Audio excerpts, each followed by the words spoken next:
6월 5일 주일 위로와 치유의 가정예배를 드립니다. 다 같이 주님이 가르쳐 주신 기도를 드립니다. 하늘에 계신 우리 아버지, 아버지의 이름을 거룩하게 하시며 아버지의 나라가 오게 하시며 아버지의 뜻이 하늘에서와 같이 땅에서도 이루어지게 하소서. 오늘 우리에게 일용할 양식을 주시고 우리가 우리에게 잘못한 사람을 용서하여 준 것 같이 우리 죄를 용서하여 주시고 우리를 시험에 빠지지 않게 하시고 악에서 구하소서. 나라와 권능과 영광이 영원히 아버지의 것입니다. 아멘. 찬송가 185장 이 기쁜 소식을, 찬송가 185장을 부릅니다.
이 시간 우리에게 주시는 하나님의 말씀은 창세기 11장 1절에서 9절 말씀입니다.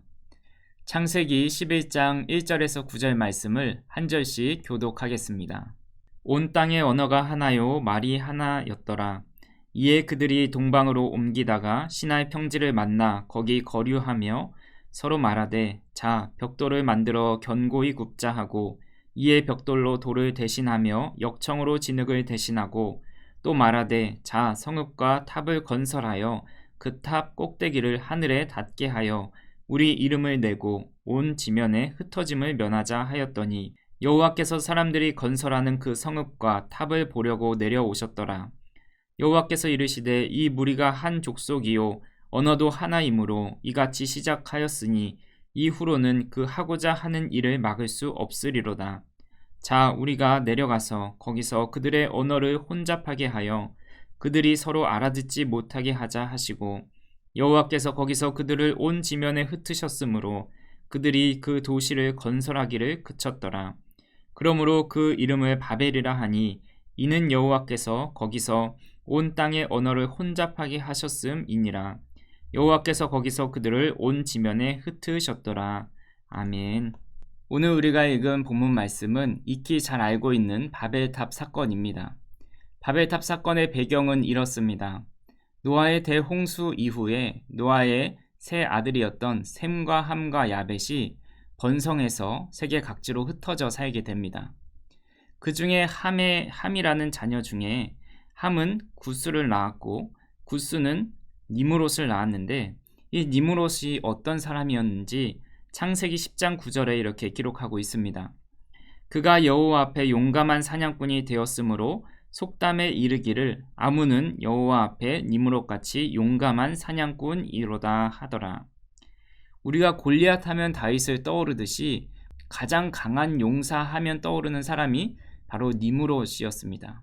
그 니므롯이 정착한 곳이 창세기 10장 10절에 그의 나라는 시나이 땅의 바벨과 에렉과 악갓과 갈레에서 시작되었다라고 말씀하고 있습니다. 그의 나라의 시작은 시나이 땅에 있는 바벨이었는데 이 땅의 이름이 오늘 본문에도 등장하게 됩니다. 창세기 11장 2절에 이에 그들이 동방으로 옮기다가 시나이 평지를 만나 거기 거류했다라고 말씀합니다.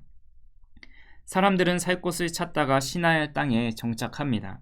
바로 10장에서 봤던 니므롯이 세운 나라, 강한 용사의 나라였습니다. 실제로 역사를 살펴보면 시나이 땅은 유프라테스 강과 티그리스 두 강 사이에 있는 메소포타미아 문명의 지역인데 이 시나이 땅에서 인류 최초의 문명으로 손꼽히는 수메르 문명이 꼽히게 됩니다. 정리하자면 바벨탑을 쌓은 곳은 강한 용사가 다스리는 곳이었고 시대에 앞서가는 문화와 문명을 가진 초강대국이었습니다. 모두가 살고 싶고 가고 싶고 그렇게 되고 싶은 곳이었습니다. 이렇게 좋은 땅에 하늘에 닿을 정도의 높은 탑을 쌓습니다. 이런 모습을 보시고 하나님께서 내려오셔서 그들의 언어를 혼잡하게 하여 그들을 흩어지게 만든 사건이 바로 바벨탑의 사건입니다. 하나님은 왜 바벨탑을 쌓는 사람들을 흩으셨을까요? 그 이유가 4절 말씀에 나옵니다. 또 말하되 자 성읍과 탑을 건설하여 그 탑 꼭대기를 하늘에 닿게 하여 우리 이름을 내고 온 지면에 흩어짐을 면하자 하였더니 바로 이들은 자신의 탑을 쌓고 자신의 이름을 내기 위해서 자신들이 높아지기 위해 성을 쌓았습니다. 그들의 삶에 하나님이 차지하고 있는 자리, 하나님이 거하실 수 있는 마음의 자리가 하나도 없었습니다. 이것을 성경은 교만이라고 말을 합니다. 지금 우리가 살아가는 시대는 교만하기 쉬운 시대입니다. 하나님 없이도 모든 일을 할 수가 있습니다. 폰 하나만 있으면 음식을 주문할 수도 있고 다른 사람과 소통할 수도 있고 심지어는 돈과 인기를 벌 수도 또 명예를 얻을 수도 있습니다. 점점 세상은 편해지고 인류 과학과 의술이 발전함에 따라서 하나님은 필요 없어지는 시대가 되어가고 있습니다. 내일은 내가 알아서 할 테이니 하나님께서는 하늘에 그냥 보고만 계십시오 하는 시대입니다. 이 모습이 바벨 땅을 바라보는 삶이고 바벨탑을 쌓는 삶의 모습이라 할 수 있습니다. 이런 바벨과 반대되는 곳이 있습니다. 바로 골방입니다. 사도행전 2장에 보면 예수님은 하늘로 올라가셨고 제자들은 이 땅에 남아 있게 됩니다. 그 당시 예수를 따르는 사람들은 유대 사회로부터 이단 취급을 당했고 그에 따라 제대로 된 대접은 고사하고 아무도 그들을 상대해주지 않았습니다. 그런 그들이 할 수 있는 것이라고는 다락방, 즉 골방에 가서 하나님께 기도하는 것 뿐이었습니다. 하나님의 도움을 구할 수밖에 없었습니다. 그렇게 하나님을 간절히 찾은 그들에게 성령님이 임하십니다. 그리고 그들에게 새로운 언어를 주셔서 즉 방언을 하게 하셔서 하나님의 나라를 전파하고 하나님의 복음의 전파가 이때 폭발적으로 일어나게 됩니다. 본문 5절 말씀에 여호와께서 사람들이 건설하는 그 성읍과 탑을 보려고 내려오셨다, 임재하셨다고 기록합니다. 바벨탑을 짓는 그들에게도 하나님이 내려오셨습니다. 그런데 그들을 흩으셔서 아무것도 남지 않게 되었습니다. 하지만 골방에 모인 사람들에게는 하나님이 성령으로 내려오셔서 그들에게 방언을 주시고 하나님의 일을 감당케 하셨습니다. 그리고 그 일은 하나님 나라에 영원히 기록되었고 하나님이 기뻐하시는 일이 되었습니다. 이 바벨탑 사건과 성령 강림 사건은 우리에게 두 가지의 모습을 보여주고 또 우리는 무엇을 선택해야 할지를 알려주고 있습니다. 바벨에서 바벨탑을 쌓을 것인지 아니면 골방에서 하나님의 도움을 구할 것인지. 다시 좀 쉽게 풀이하면 하나님 없이 세상에서 성공하고 잘 살고 내 이름을 낼 것인지 아니면 하나님을 인생의 주인으로 모시고 하나님의 뜻을 위해 살아갈 것인지 말입니다. 세상 사람들은 내가 잘 먹고 잘 살면 그만이라고 말할지도 모릅니다. 모두가 가고 싶은 그 신할 땅으로 가서 나도 나를 위해 뭔가를 해보고 싶어 합니다. 그런데 우리 참된 성도는 잘 먹고 잘 살고 나의 이름을 내는 것보다 더 중요한 일이 있습니다. 그것은 바로 하나님을 마음의 중심에 두고 살아가는 것입니다. 하나님 없이 나 자신만을 위한 삶은 결국 다 흩어져 없어지게 됩니다. 하지만 하나님을 마음의 중심에 모시고 살아가는 사람은 하나님 나라에 영원히 기록될 것이고 또 하나님께서 기뻐하시는 삶을 살아가게 됩니다. 간절히 바라기는 우리 모두가 바벨보다는 골방에서 성령의 임재를 기다리고 그 성령의 힘으로 하나님의 기쁨이 되는 저와 우리 성도님들 되시기를 주님의 이름으로 축원합니다. 함께 기도하겠습니다. 교만을 내려놓고 하나님을 마음의 중심에 모시고 살게 하옵소서. 기도합니다.